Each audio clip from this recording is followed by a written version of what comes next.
Merci, Éternel, pour ta parole. Bénis-nous, bénis-nous, guéris-nous par elle. Toi qui es Dieu au nom de Jésus. Amen. Tu vas souligner dans ta Bible le verset 51. Et Jésus dit, en vérité, vous verrez désormais le ciel ouvert et les anges de Dieu monter et descendre au-dessus du Fils de l'homme. Alléluia. Il est écrit en vérité, vous verrez désormais le ciel ouvert. Alléluia.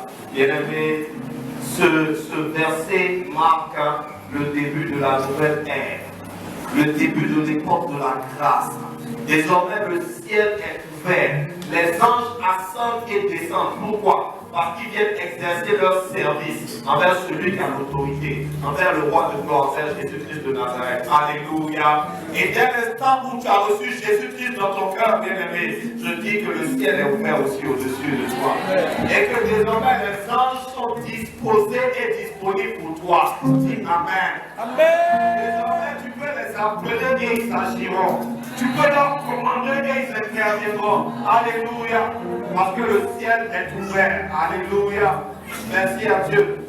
Bien-aimé, tu vas souligner le verset 46.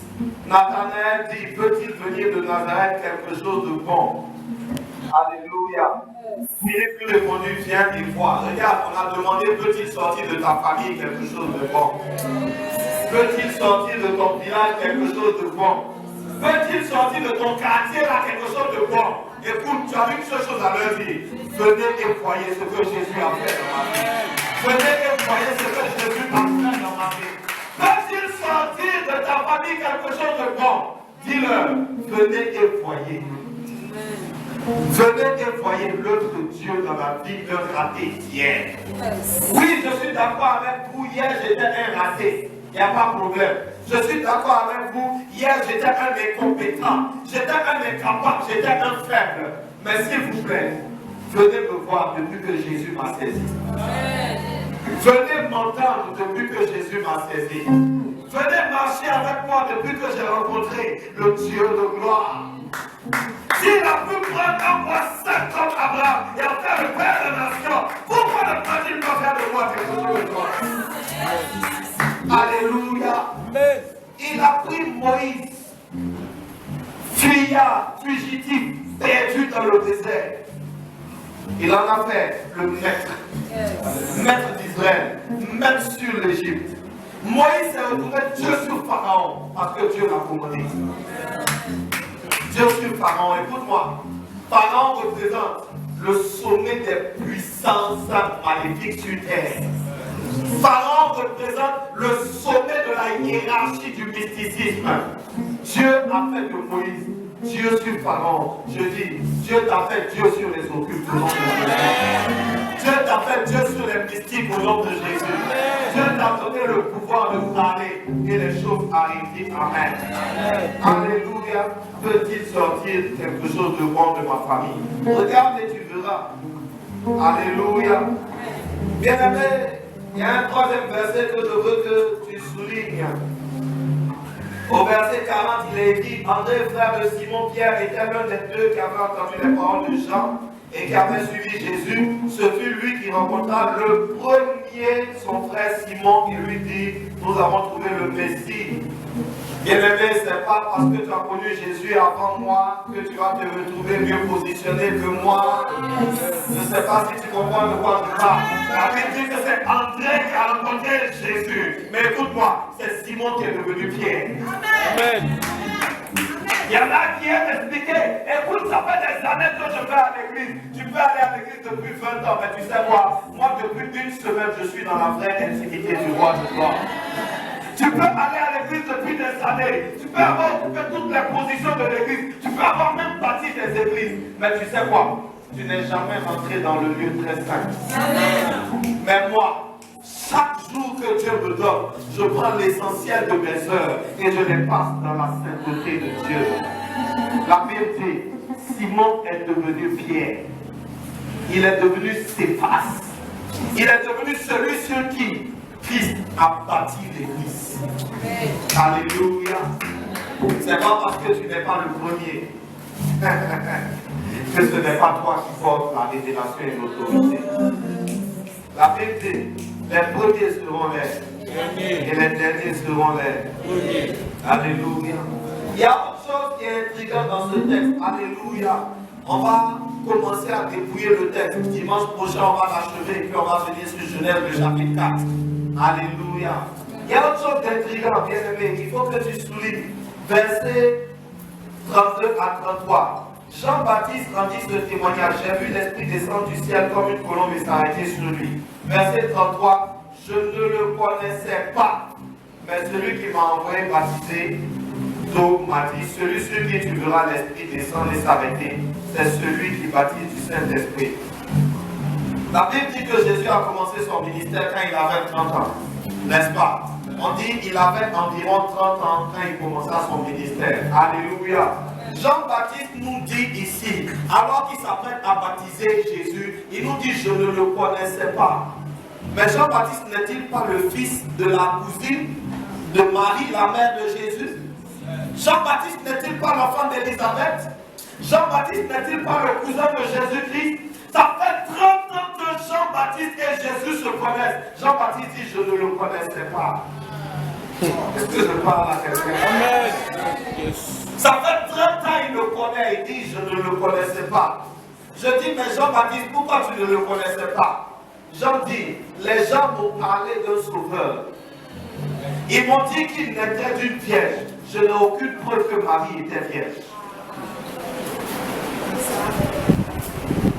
Ils m'ont dit qu'il serait semé par l'Esprit Saint. Je n'ai aucune preuve que Jésus a été semé par l'Esprit Saint. Depuis 30 ans que je le fréquente, il est charpentier. Depuis 30 ans que je le fréquente, il est normal.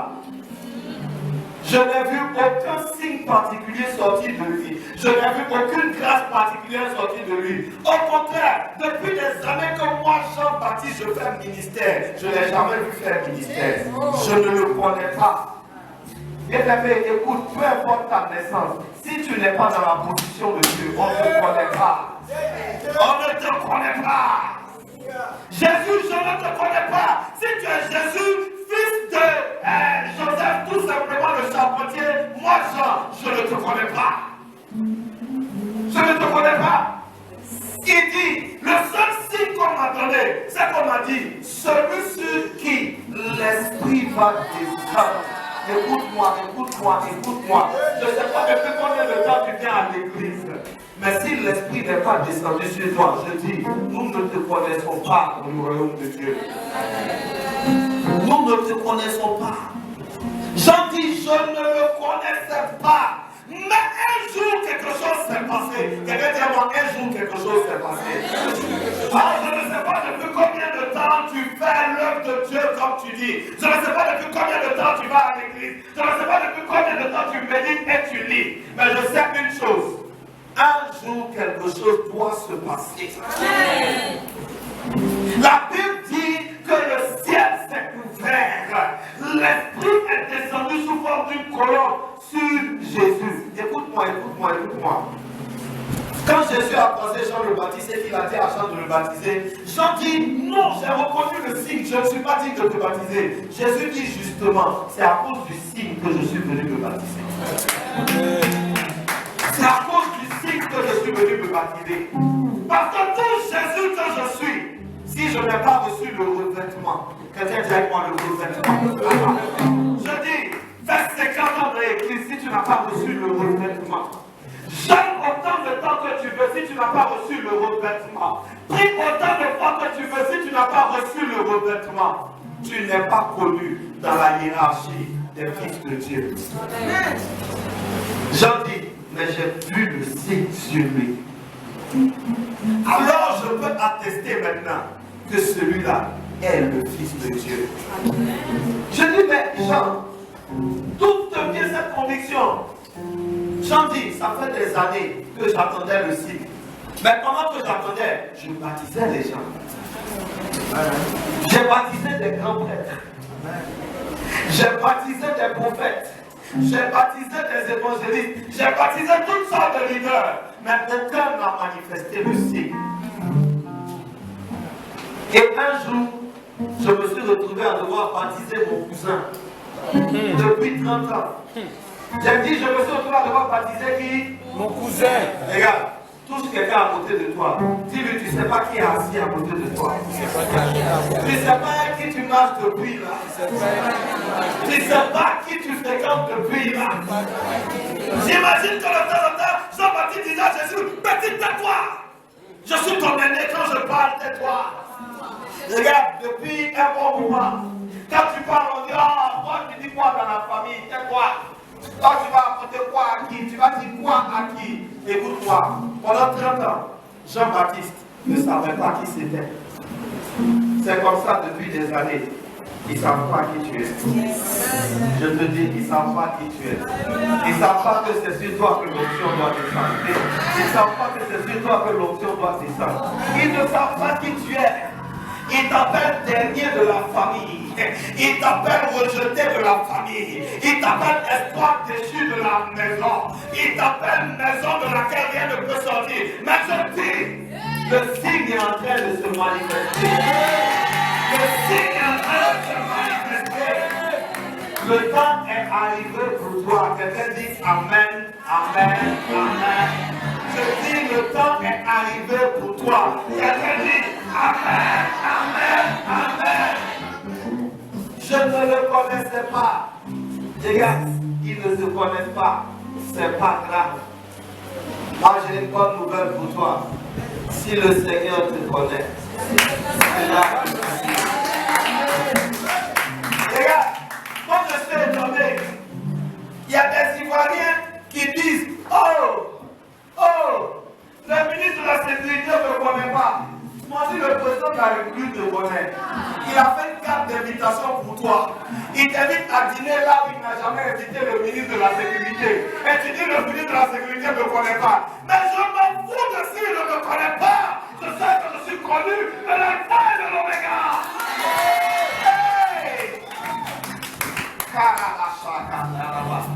Je ne le connaissais pas. Quand Dieu m'a prêché ça, je dis waouh. Il m'a dit mon fils, pourquoi tu es frustré? Qui te disent qu'ils ne te connaissent pas?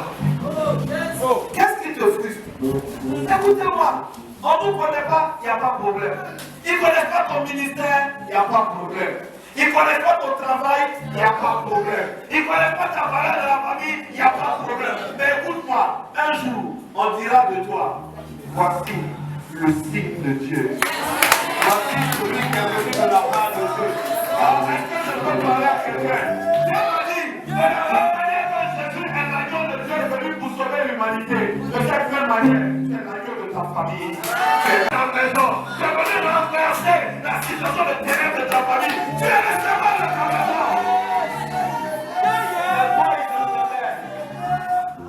C'est toi, ils s'entendaient. Amen.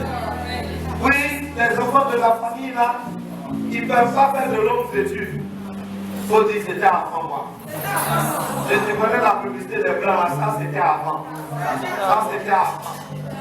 Regarde, à partir du moment où tu es là, tiens-moi, à partir du moment où je suis là, avec mon Christ en moi, tout est devenu possible. Tout est devenu possible. Tout est devenu possible. Est-ce que quelqu'un peut décrocher un morceau du paradis?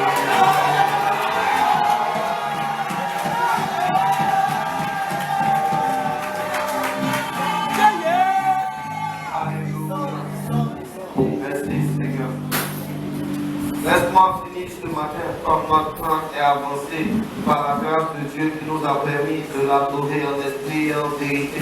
Alléluia.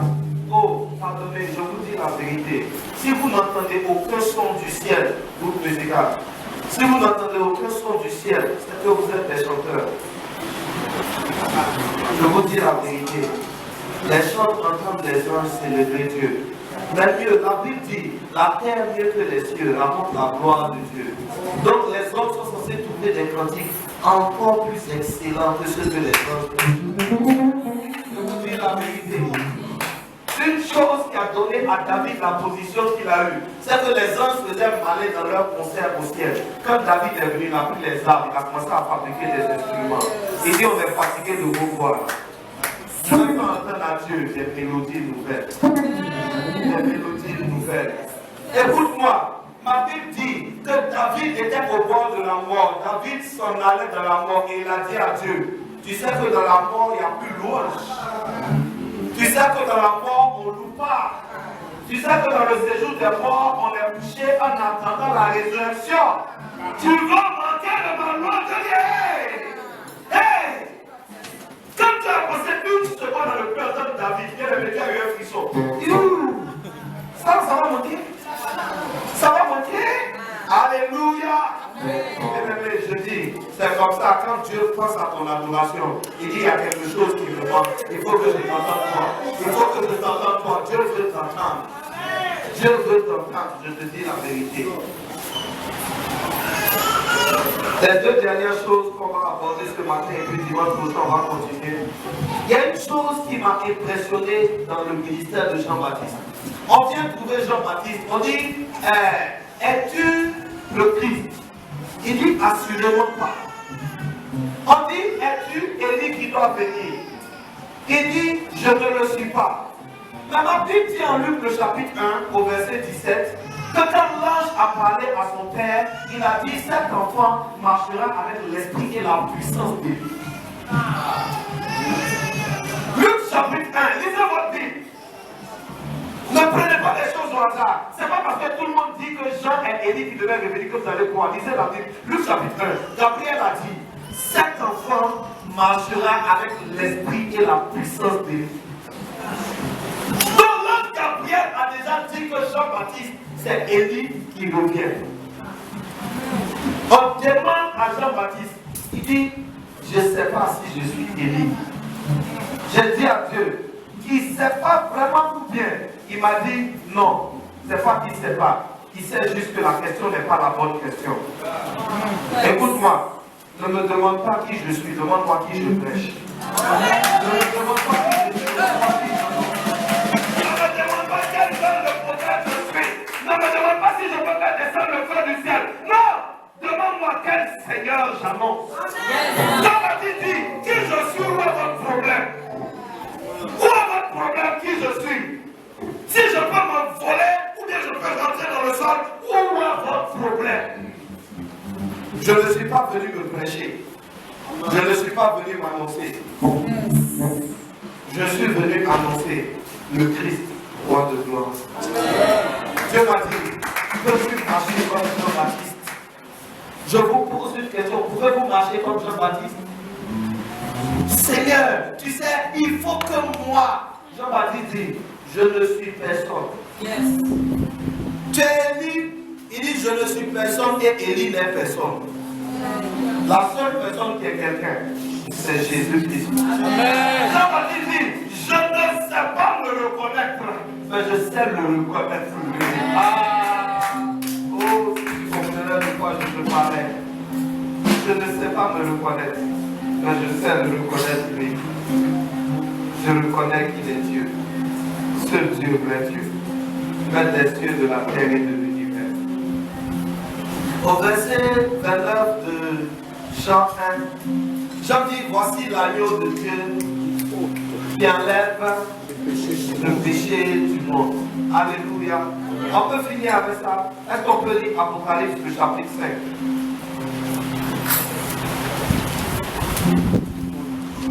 Apocalypse, chapitre 5, verset 1 à 6. Jean l'a appelé comment?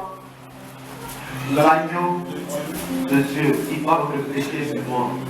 Quand on dit Jean était un grand prophète, ne vous amusez pas. Jean voyait l'avenir et puis il en parlait dans le présent. Mais je parle de l'avenir lointain. Jean voyait dans les cieux ce qui se passait. Et puis il parlait de ça dans le présent. Apocalypse 5, verset 1 à 6. Puis je vis dans la main droite de celui qui était assis sur le trône. Puis je vis dans la main droite de celui qui était assis sur le trône un livre écrit en dedans et en dehors, scellé de 7 sceaux. Et je vis un ange puissant qui criait d'une voix forte. Qui est-il d'ouvrir le livre et d'en rompre les sceaux? Et personne dans le ciel, ni sur la terre, ni sous la terre, ne put ouvrir le livre ni le regarder. Et je pleurais beaucoup de ce que personne ne fut trouvé digne d'ouvrir le livre ni de le regarder.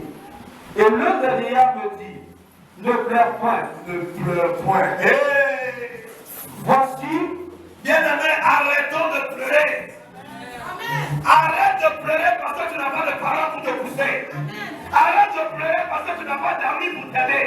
Arrête de pleurer parce que tu n'as pas de relation, tu n'as pas de connaissance. Arrête de pleurer parce que tu n'as pas d'argent. Arrête de pleurer sur la maladie. Arrête de pleurer sur toutes les douleurs de la vie. Écoute, voici le lion de la tribu de Juda. le rejeton de David Le rejeton de David a vaincu pour ouvrir le livre. Il a vaincu. Il a vaincu pour te sortir de la douleur. Il a vaincu pour te sortir des problèmes. Amen. Il a vaincu pour te sortir de la mort. Écoute, lis. Et je vis au milieu du trône. Et je vis au milieu du trône. Et des 4 êtres vivants. Des 4 êtres vivants. Et au milieu des vieillards.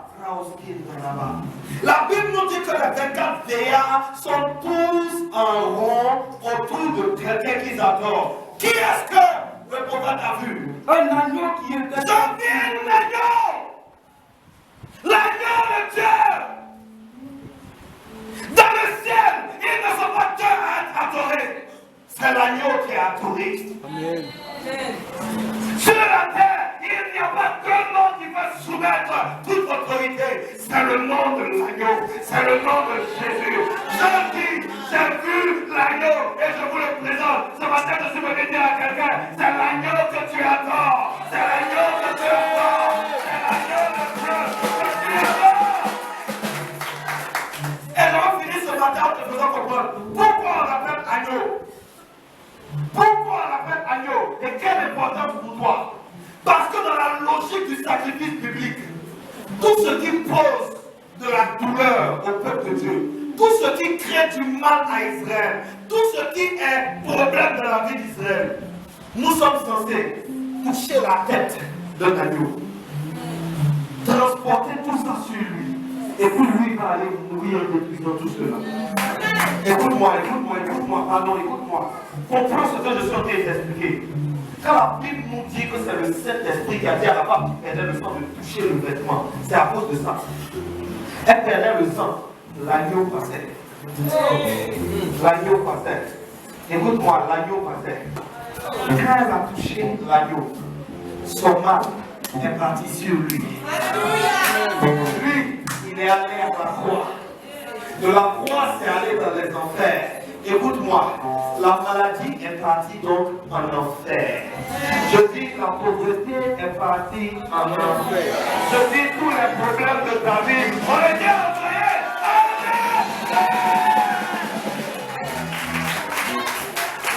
Et il est ressuscité. Le l'agneau de Dieu. Appelé le lion de la tribu de Juda. Pour que à jamais tu marches de gloire en gloire. Que Dieu vous bénisse. Amen.